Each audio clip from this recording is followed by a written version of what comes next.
প্রিয় দেশবাসী, আজ বাংলাদেশ একটি গভীর সংকটময় মুহূর্তের মধ্য দিয়ে যাচ্ছে।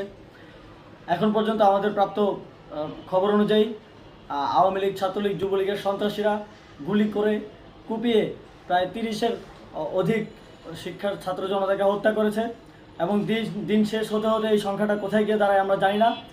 এরই প্রেক্ষিতে আমরা একটি সিদ্ধান্ত নিয়েছি। আমাদের একটি জরুরি সিদ্ধান্ত মোতাবেক আমাদের যে 6 তারিখের যেই লং মার্চ টু ঢাকা কর্মসূচি ছিল সেটাকে আমরা একদিন এগিয়ে নিয়ে এসেছি। অর্থাৎ আগামীকাল 5ই অগাস্ট সারা দেশের মুক্তিকামী জনতাকে ঢাকার উদ্দেশ্যে রওনা হওয়ার জন্য আমরা আহ্বান জানাচ্ছি। যারা পারবেন, যাদের পক্ষে সম্ভব হবে, আজ রাতেই আপনারা ঢাকার উদ্দেশ্যে রওনা হয়ে যান। আমরা আগামীকাল সারা দেশের মুক্তিকামী জনতাকে ঢাকায় আসার আহ্বান জানাচ্ছি।